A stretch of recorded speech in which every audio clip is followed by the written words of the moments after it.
Olá pessoal, essa videoaula a gente está gravando para explicar os detalhes, né, que compõem a execução do exercício da atividade 2, né, porque a atividade avaliada 2 que foi entregue essa semana compõe uma parte importante do que vai ser solicitado na prova. Então eu resolvi gravar um vídeo do gabarito explicando as respostas que compõem os lançamentos do diário, do razão e do balancete relativo a essa atividade avaliada 2. Bom, primeira informação, né, a atividade avaliada ela vale 2 pontos, né, então 0,8 é pelo diário, 0,8 pelo razão e 0,4 pelo balancete de verificação. Cada lançamento correto, então, vale 0,1 no diário e 0,1 no razão, porque são 8 lançamentos. E a execução correta do balancete vale 0,4. Bom, primeiro ponto importante, né? Diferente do exercício de fixação, essa atividade, a empresa já existe, então ela tem saldos já nas contas. Então, a primeira coisa que a gente tem que fazer é pegar esses saldos e separar eles para quando for iniciar o razão, iniciar com esses saldos, tá? É importante sempre lembrar que essas contas, elas seguem aquela disposição que eu mostrei para vocês no quadrinho, aquele da natureza, da, da natureza de lançamento de cada uma das contas, né? Então, as contas têm uma predominância, ou elas são devedoras, ou elas são credoras, ou elas são debitadas, ou são creditadas, e de acordo com o movimento que acontece, esses fatos são registrados sendo debitados ou creditados, que é o que a gente vai ver justamente nos diários. Mas a gente tem que lembrar que as contas, se a empresa já existe, ela tem saldos, então a gente tem que saber identificar esses saldos, tá? Então, a natureza de saldo das contas é um ponto fundamental para que tudo funcione e o balancete no final esteja certo. Então, essas contas que nós temos aqui, elas têm natureza de saldo devedor ou credor, então isso é importante já identificar no início. Então, por exemplo, o caixa tem natureza de saldo devedor, porque é um ativo, banco e estoque também são ativos, tem natureza de saldo devedor. Custo das mercadorias é um custo ou despesa, também tem natureza de saldo devedor. Despesa de salário também tem natureza de saldo devedor. Do outro lado, nós temos fornecedores, que é um passivo, tem natureza de saldo credor. Empréstimo bancário a pagar também é um passivo, natureza de saldo credor. Contas a pagar também é um passivo, natureza de saldo credor. Capital social é um patrimônio líquido, também tem natureza de saldo credor. A receita de vendas, ela também, as receitas, né, têm natureza de saldo credor. Lembra que receitas têm natureza de saldo credor e despesas e custos têm natureza de saldo devedor. Essas informações vão ser utilizadas para montar, iniciar as razões, né? Os razões têm que iniciar com saldos do mês anterior. Sobre os lançamentos solicitados, então, o primeiro lançamento era depósito de R$ 3.500 no banco, né? Então, o lançamento que nós vamos fazer é debitar banco, que banco é uma conta do ativo, quando ele aumenta, ele é debitado. Caixa é uma conta do ativo, quando diminui, é creditado. Então, debitamos banco 13.500, creditamos caixa 13.500. Tem que ter a data, né? Pode ser Rio Grande ou a cidade onde vocês estão localizados, e a data ao lado, né? E um pequeno histórico, né, que identifique o fato que está acontecendo ali ao final. Letra B, no dia 8 de abril foi realizada a compra de mercadorias de R$ 2.000. Então, mercadorias entram no estoque, então o estoque é debitado por R$ 2.000 e o caixa é creditado por R$ 2.000, porque ele é um ativo, quando diminui o ativo, ele tem um crédito. Terceiro lançamento, a letra C, talvez seja aquele mais difícil, né, que é um pouquinho diferente dos outros, e por isso tem que ter um cuidado maior. Nós temos, num fato, duas ocorrências importantes, né? A venda da mercadoria de R$ 2.000 e o registro do custo dessa mercadoria. O custo da mercadoria, ele decorre do valor que a gente comprou ela. E a gente comprou essa mercadoria e colocou lá no estoque. Então, o que nós vamos fazer? Nós vamos fazer dois lançamentos. Um relativo à venda, que é o registro da receita. Então, debitamos o ativo caixa, porque aumentou caixa 2.000, e creditamos a receita de vendas, que é uma receita que tem natureza de saldo credor, então vai ser creditado.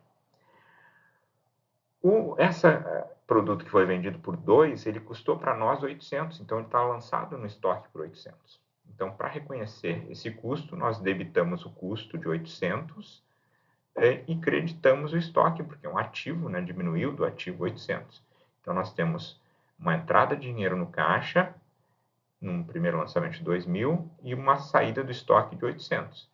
E, em termos de resultado, nós temos uma receita de 2 e um custo de 800 reais.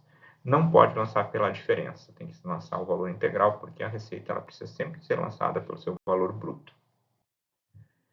Letra D, compra de equipamento de informática. É um bem, é um ativo imobilizado, então nós debitamos equipamento de informática, 2.200, e creditamos banco, 2.200, tá?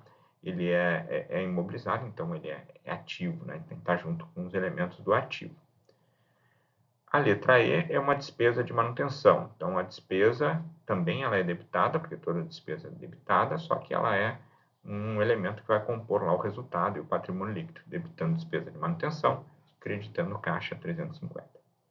A letra F, nós temos a aquisição de máquinas, também é mobilizado igual ao equipamento de informática, só fica numa conta com nome diferente, porque é um outro tipo de bem, né? A gente precisa identificar que tipo de bem a gente tem. Então, debita a máquina, que é um ativo, aumentou o ativo, debita, credita a caixa, que é da onde saiu o dinheiro para isso. Depois nós temos o lançamento G, que é a obtenção de um empréstimo, né? Nós fomos no banco, recebemos um empréstimo, esse empréstimo vai para a nossa conta de banco, aumenta ela é do ativo, então ela é debitada. O empréstimo é um passivo, quando o passivo aumenta, ele é acreditado. Então, debitamos banco 1.000, creditamos empréstimo 1.000.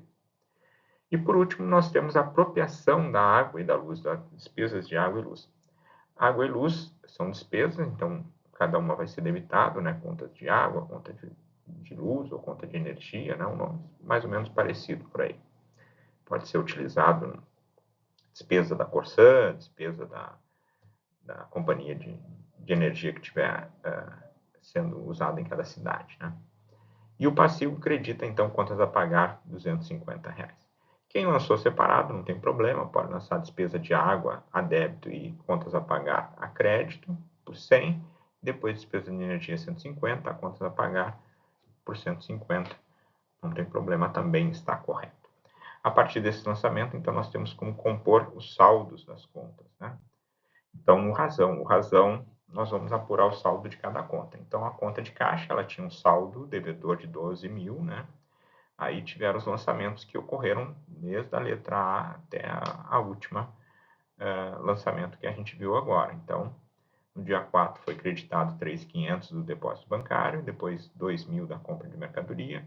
Aí no dia 9 teve uma venda que entrou 2.000, depois dia 12 pagamos a despesa de manutenção 350 e dia 17 pagamos a máquina adquirida por 2.400, sobrando então um saldo de 5.750. A conta de bancos também teve o movimento dela, natureza de saldo devedor, né? Entrou mais 3.500 do depósito, saiu 2.200 do desktop, entrou 2.000 do empréstimo, saldo 5.300 ao final. O estoque era 2.000, teve uma compra de 2, baixou o custo de 800, viu? O estoque que a gente tinha adquirido, ele foi baixado, o custo de 800, resultando então um saldo de 3.200. A máquina é uma conta nova, então foi criada a conta, então debitamos 2.400 nessa conta, ficou um saldo de 2.400. O equipamento de informática também era uma conta nova, foi debitado 2.200, ficou um saldo de 2.200. Fornecedores não teve movimento nenhum, então ficou só o saldo credor de 3.500. É importante ter o razão mesmo daquelas contas que não tiveram movimento, porque depois ele vai compor o balancete para não se perder, é bom ter sempre essa informação. Depois nós temos o empréstimo bancário, tinha um saldo credor de 2.500, recebemos um novo empréstimo, mais 1.000, né? Ficou um saldo de 3.500. A contas a pagar era 1.000, o saldo inicial credor, né? Aí nós tivemos o lançamento da conta de água e de luz do período, um crédito de 250, fechou em 1.250. Capital não teve movimento, ficou um saldo de 8.500. A receita de vendas era 4.000, receita, natureza saldo credor, né? Teve mais um crédito de 2, ficou um total de 6.000. Os custos e despesas, então nós vamos ter o custo, que era 1.500, teve mais 800, passou para 2.300. A despesa de salário se manteve em 1.000, não teve movimentação. Despesa de manutenção foi 350, despesa de água 100, Despesa de energia 150, que foi o saldo, né? Todas são contas novas que não tinham lançamentos anteriores. Com essas informações todas, nós vamos apurar os saldos para montar o balancete. Então, aqui está o balancete. O balancete ele vai apresentar os saldos devedores e saldos credores. Então, nós temos nos devedores, nós temos primeiro as contas do ativo, né, segundo aquela ordem que eu falei para vocês, né, as contas de mais liquidez no início, então caixa, bancos, estoques, depois máquinas e equipamentos de informática. Depois nós temos as contas do passivo, nós temos fornecedores, temos empréstimos a pagar, temos contas a pagar. E depois do patrimônio líquido nós temos o capital, temos a receita e depois temos os custos e despesas, né? Custo da mercadoria, despesa de salário, despesa de manutenção, despesa de água e de energia.